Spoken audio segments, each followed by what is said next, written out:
चिड़िया की 3 बेटियां थीं और अब उस चिड़िया के फिर से अंडा होने वाला था। परंतु इस बार चिड़िया बहुत डरी हुई थी क्योंकि उसके पति को बेटियां पसंद ना थीं और वो डर रही थी कि अगर इस बार भी उसके अंडे से बेटी निकली तो उसका पति न जाने क्या करेगा।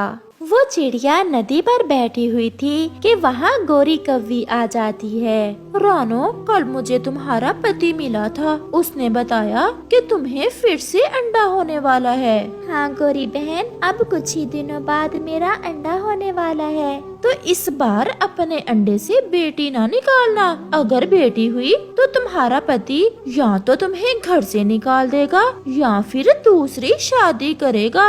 गोरी, मैं भी बहुत डरी हुई हूँ, परंतु अगर मेरे इस अंडे से भी बेटी निकली तो इसमें मेरा क्या दोष है? ये तो तुम्हारा पति ही बता सकता है।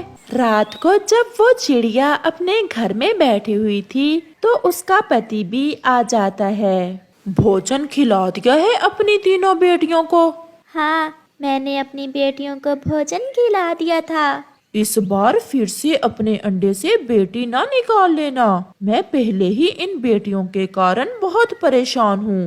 परंतु मम्मा चिड़िया खामोश थी। वो नहीं चाहती थी कि वो कोई ऐसी बात करे जिससे फिर उसके पति को गुस्सा आ जाए और वो लड़ाई शुरू कर दे। ऐसे ही कुछ दिन गुजर जाते हैं और फिर एक दिन टुनटुना जब घर आता है तो उसके साथ एक दुल्हन थी। पति जी, ये आपके साथ कौन है? मैं मीना हूँ, आपकी सौतन। पति जी ने बताया था कि तुम अपने अंडों से बेटियां ही निकालती हो, इसलिए पति जी ने मुझसे शादी की है।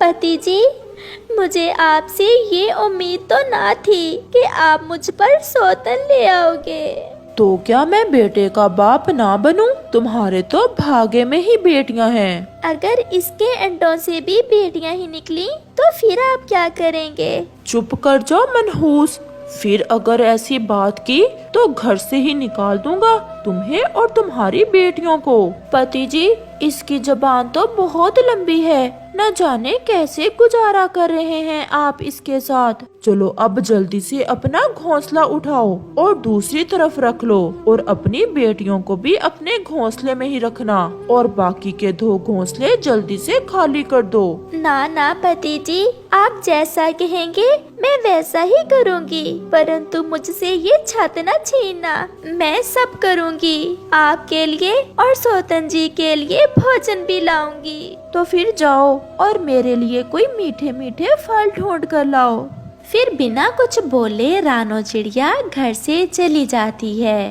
वो सारा जंगल फिरती है और फिर उसे कुछ फल मिल जाते हैं। वो चिड़िया फल लेकर घर वापस आ जाती है। ये ले सौतन जी और पति जी, आप ये फल खा लें। फिर उस चिड़िया का पति और उसकी सौतन वो फल खा लेते हैं और वो खुद और उसकी बेटियां सूखा दाना खाती हैं। और फिर कुछ दिनों बाद रानो चिड़िया के अंडे से बच्चा निकल आता है, जिसे देख वो चिड़िया बहुत खुश थी क्योंकि वो एक बेटा था।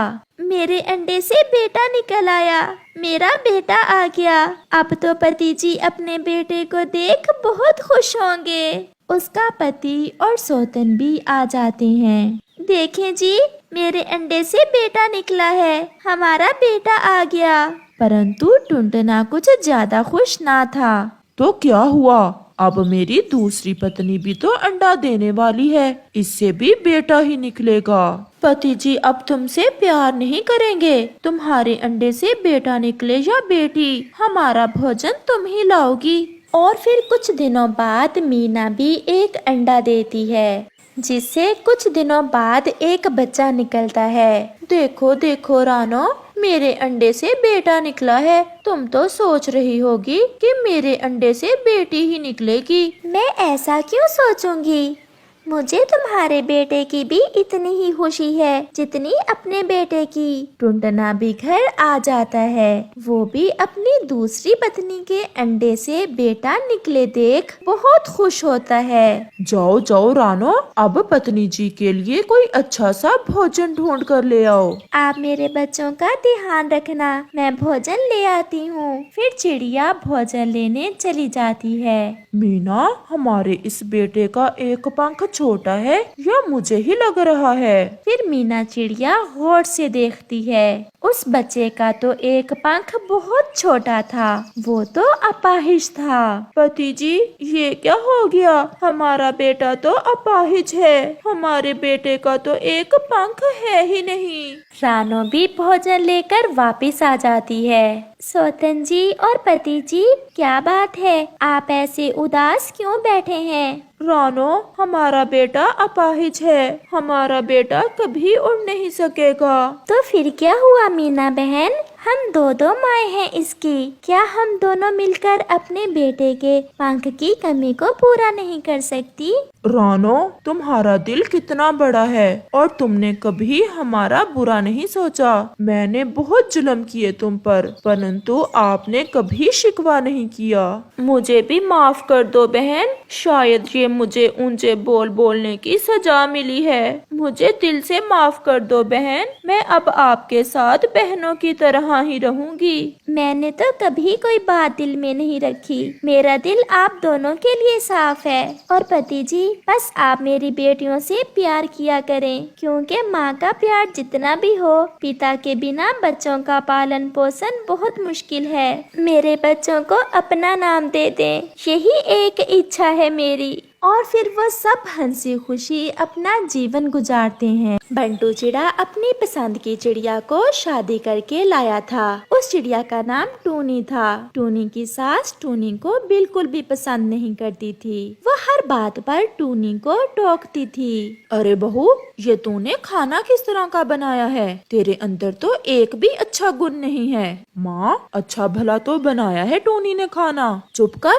पत्नी के चमचे, मैं कोई झूठ बोल रही हूँ। और हाँ, एक बात और, मेरी सहेलियों के बेटों की शादी भी तुम्हारी शादी के साथ ही हुई थी। सबकी भुइयां ही पेट से हैं, सवाए तुम्हारे। तू कोई बच्चा भी जनेगी कि सिर्फ खाने पर ही ध्यान देगी? माँ, आप भी ना ऐसे ही। अभी कुछ महीने तो हुए हैं हमारी शादी को। मेरी बात कान खोल कर सुन लो बहू रानी, मुझे भी इस घर में बच्चा चाहिए। अगर 1-2 महीने में तुमने मुझे खुशखबरी ना सुनाई तो मैं बंटू की दूसरी शादी कर दूंगी। और फिर भगवान की करनी ऐसी होती है, टूनी भी पेट से हो जाती है। और अब उसकी सासू माँ ने खुश होने की बजाय एक नई डिमांड शुरू कर दी थी।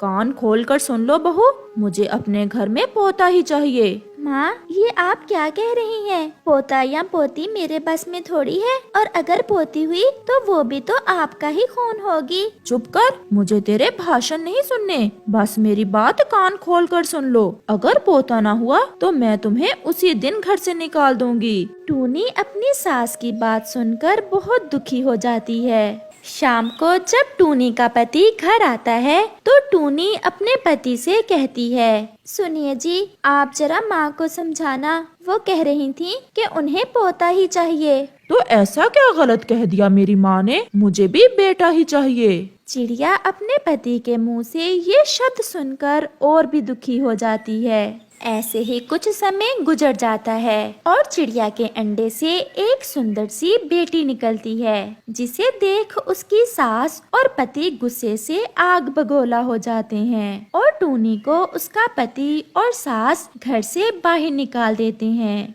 टूनी की तो कुछ समझ नहीं आ रहा था कि वो अपनी बेटी को लेकर कहाँ जाए। वो सारा दिन मारी मारी फिरती है, लेकिन उसे कोई ठिकाना नहीं मिलता। फिर शाम को टूनी नदी पर आ जाती है। मुझे और मेरी बेटी को जीने का कोई अधिकार नहीं है, हमें मर जाना चाहिए। वो नदी में छलांग लगाने ही लगती है कि वहाँ कबूतर आ जाता है। रुको चिड़िया, रुक जाओ। तुम अपनी मासूम बेटी और खुद को क्यों खत्म करने जा रही हो? क्योंकि इस दुनिया में मेरा कोई नहीं है और मुझे जीने का कोई हक नहीं है। फिर चिड़िया कबूतर को सारी बात बताती है। चिड़िया, तुम्हारे साथ जो भी हुआ बहुत बुरा हुआ। चिड़िया, आज से मैं तुम्हारा भाई हूँ, तुम चलो मेरे साथ मेरे घर। फिर चिड़िया कबूतर के साथ उसके घर चली जाती है। कबूतर के घर उसकी माँ भी थी। कबूतर अपनी माँ को चिड़िया के बारे में सब बताता है। कबूतर की माँ बबली कबूतरी भी एक दयालु पक्षी थी। वो भी चिड़िया को अपनी बेटी बना लेती है।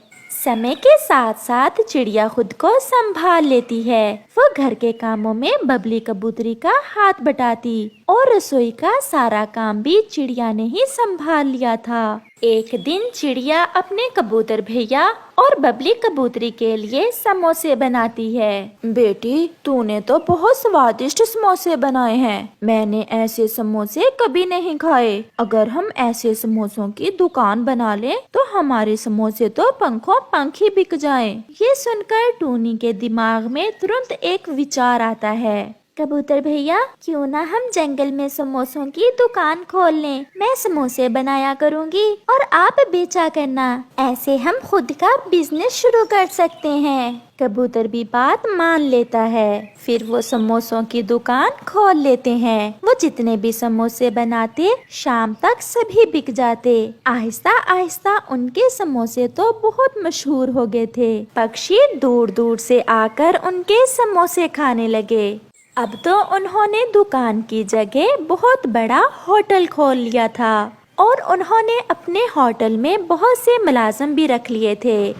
चिड़िया और कबूतर सारा काम अपनी निगरानी में करवाते। बंटू चिड़े को भी चिड़िया की तरक्की के बारे में पता चलता है तो वो भी टूनी के पास आता है। बंटू, आप यहाँ क्या करने आए हैं? मैं अपनी बेटी से मिलने आया हूँ। मुझे उसकी बहुत याद आ रही थी। अच्छा, तो आज आपको अपनी बेटी की याद आ रही थी। उस दिन का क्या, जिस दिन आपने हमें अपने घर से निकाल दिया था और एक बार भी हमारे पीछे आकर नहीं देखा कि हम मर गई हैं या जिंदा हैं। अब आप यहाँ से जा सकते हैं। अब हमारा आपसे कोई रिश्ता नहीं है। टूनी, तुम मेरे साथ ऐसा ना करो। मेरे पास कोई नौकरी नहीं रही, घर में फाके पड़े हुए हैं और माँ की दवा के लिए भी पैसे नहीं हैं। तो यूँ कहिए ना कि आज भी आप हमारे लिए नहीं बल्कि हमारा बिजनेस देख कर आए हैं। बताइए कितना पैसा चाहिए आपको, मैं दे देती हूँ, लेकिन दोबारा हमारे पास आने की कोशिश न करना। फिर चिड़िया बंटू चिड़े को एक माकूल रकम देकर वहाँ से भेज देती है और खुद अपनी बेटे के साथ खुशी खुशी का जीवन बिताती है।